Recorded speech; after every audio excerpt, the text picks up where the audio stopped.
आरजुए तमाम करता हूँ, कुछ वक्त आप सबके नाम करता हूँ।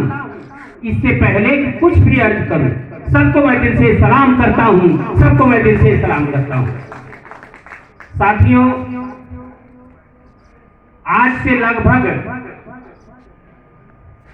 200 पहले, 200 साल पहले, 193 साल पहले, ठीक 3 जनवरी 1831 को राष्ट्रमाता सावित्रीबाई फूले जी का जन्म हुआ। उस कठिन दौर में आज भी हम देखते हैं किस तरह से शोषण हो रहा है बहुजन समाज का, उनको हक अधिकार नहीं मिल रहा है। उस दौर की बात जरा सोचें। निश्चित रूप से कैसा कठिन दौर था जब अगड़े कहे जाने वाले समाज की महिलाएं भी शिक्षा की अधिकारिणी नहीं थी।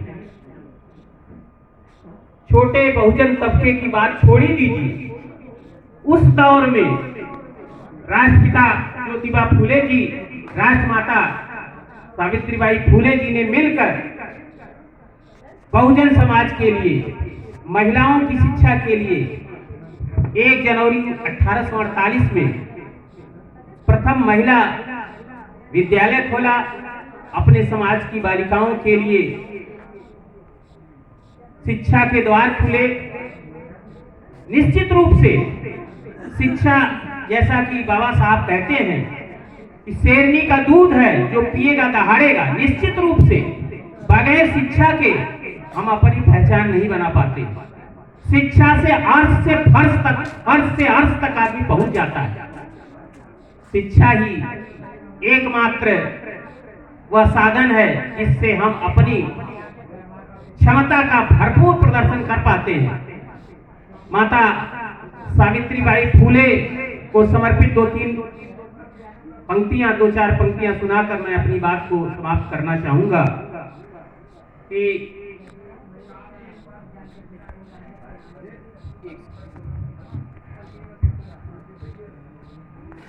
माता सावित्रीबाई फूले जी को समर्पित तत्काल बनाई गई पंक्तियां सबका ध्यान चाहते हुए कि 3 जनवरी सन 1831 का दिन था जब जन्म हुआ माता जी का। 3 जनवरी 1831 का वो दिन था, जन्म हुआ मां सावित्री का। दौर वो बड़ा कठिन था।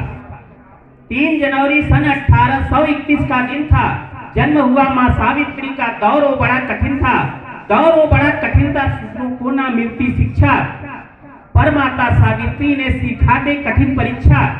प्रथम शिक्षा कहलाई, गढ़कर इतिहास नवीन, याद दिलाता है उनका हर वर्ष जनवरी 3।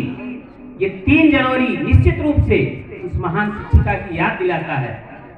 तो उनके सम्मान में एक और कुंडलिया कहना चाहूंगा कि आते जाते लोग सब, पर होते कुछ खास। सब में क्षमता नहीं होती है समाज को लीड कर सके। कि आते जाते लोग सब, पर होते कुछ खास।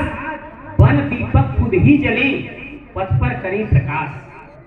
आते जाते लोग सब, पर होते कुछ खास। वन दीपक खुद ही जले, पथ पर करे प्रकाश। पथ पर करे प्रकाश, सरल हो जाती मुश्किल। अब पथिक राह चल उनकी, पाते हैं निज मंजिल। चलो बढ़ाए कदम, छोड़कर कड़वी बातें। आज की आवश्यकता है, चलो बढ़ाएं कदम, छोड़कर कड़वी बातें। अब मंथन करें जहां में आखिर हम क्यों आते। हमारा जन्म क्यों हुआ है, किस लिए हुआ है, इसको सार्थक बनाने की जरूरत है। माता सावित्रीबाई जिसे सीखने की जरूरत है।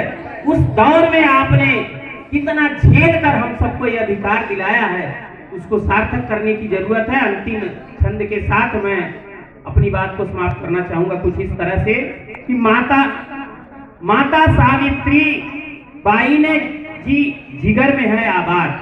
माता सावित्री बाई जी जिगर में है आबाद। शिक्षा ज्योति जलाकर कर गई बहुजन को आजाद। माता सावित्री बाई जी जिगर में है आबाद। शिक्षा ज्योति जलाकर कर गई बहुजन को आजाद। बहुजन को आजाद, बढ़ाया स्वाभिमान को।